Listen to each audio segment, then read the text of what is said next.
ಬೇಕು ಅಂದರೆ ಒಗ್ಗರಣೆಗೆ ನೀವು ಕಡಲೆಬೇಳೆ ಕೂಡ ಆ್ಯಡ್ ಮಾಡ್ಕೋಬೋದು. ನಾನು ಕಡಲೆಬೇಳೆ ಹಾಕಿಲ್ಲ. Hi, welcome back to my channel again. ಇವತ್ತು ಚಿಕ್ಕ ರೆಸಿಪಿ ಬೀಟ್ರೋಟ್ ಪಲ್ಯ ಮಾಡೋದು ಹೇಳ್ಕೊಡ್ತಾ ಇದ್ದೀನಿ. ಮೊದಲಿಗೆ ಈರುಳ್ಳಿ, ಹಸಿಮೆಣ್ಸಿನ್ಕಾಯಿ ಕಟ್ ಮಾಡಿ ಇಟ್ಕೊಂಡಿದ್ದೀನಿ. ಸ್ವಲ್ಪ ಒಗ್ಗರಣೆಗೆ ಕರಿಬೇವಿನ ಸೊಪ್ಪು, ಸಾಸಿವೆ, ಜೀರಿಗೆ ಮತ್ತು 3 ಸಣ್ಣ ಬೀಟ್ರೂಟು, 2 ಕ್ಯಾರೆಟು ತುರಿದು ಇಟ್ಕೊಂಡಿದ್ದೀನಿ. ಬನ್ನಿ ಈಗ ಮಾಡೋಣ. ಮೊದಲಿಗೆ ಎಣ್ಣೆ ಕಾಯಕ್ಕಿಡಿ. ಎಣ್ಣೆ ಕಾದ ನಂತರ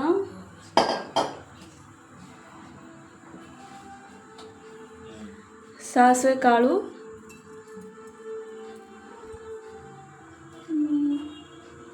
ಜೀರಿಗೆ,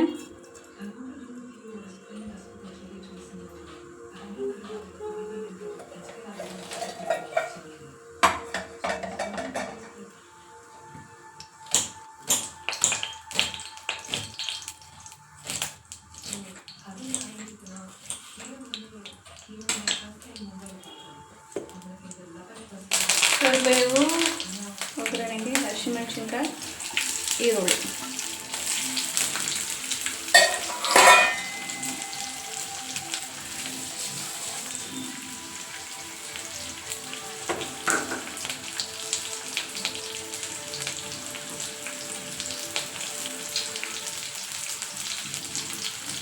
ಈರುಳ್ಳಿನ ಚೆನ್ನಾಗಿ ಫ್ರೈ ಮಾಡ್ಕೊಳ್ಳಿ.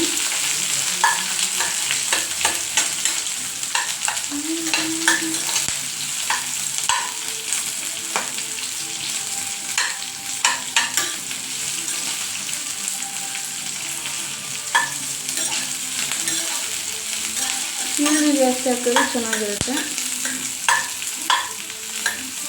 ನಾನು 2 ಈರುಳ್ಳಿ ತೊಗೊಂಡಿದ್ದೀನಿ. ಈರುಳ್ಳಿ ಚೆನ್ನಾಗಿ ಬಂದ ನಂತರ ತುರಿದಿಟ್ಕೊಂಡಿರುವಂಥ ಕ್ಯಾರೆಟು, ಬೀಟ್ರೂಟನ್ನು ಹಾಕ್ಕೊತಾ ಇದ್ದೀನಿ.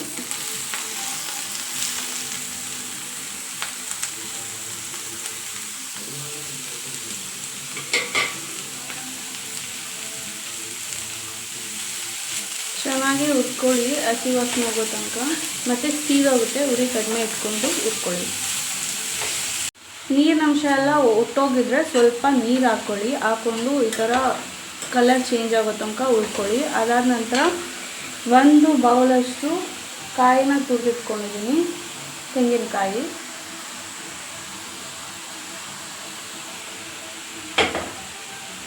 ಅದನ್ನು ಹಾಕ್ಕೊಂಡು ಚೆನ್ನಾಗಿ ಹುರ್ಕೊಳ್ಳಿ, ಹಸಿ ಕಾಯಿ ಎಲ್ಲ ಹೊಂದ್ಕೊಳ್ಳೋ ತನಕ.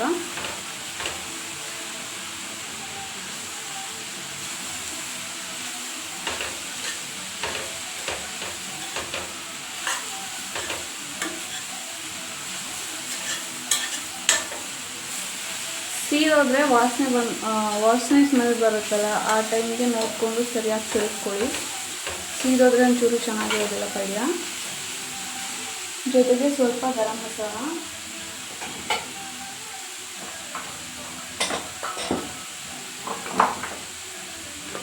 ನಿಮಗೆ ಖಾರ ಬೇಕಂದರೆ ಗರಂ ಮಸಾಲ ಹಾಕ್ಕೊಳ್ಳಿ. ಯಾಕಂದರೆ ಕ್ಯಾರೆಟು ಹಾಕಿರೋದ್ರಿಂದ ಸಿಹಿ ಇರೋ ಚಾನ್ಸಸ್ ಇರುತ್ತೆ.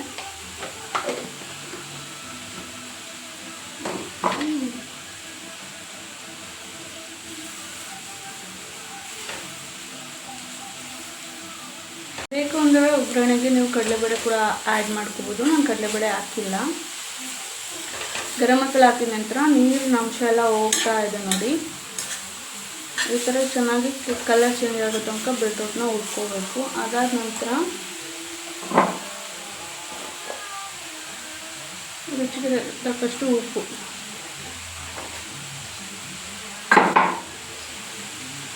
ಹಾಕಿ ಚೆನ್ನಾಗಿ ಮತ್ತೆ ಹುರ್ಕೊಳ್ಳಿ. ಬೀಟ್ರೂಟ್ ಚೆನ್ನಾಗಿ ಬಂದಮೇಲೆ ಆಫ್ ಮಾಡಿದರೆ ಬೀಟ್ರೂಟ್ ಪಲ್ಯ ರೆಡಿ.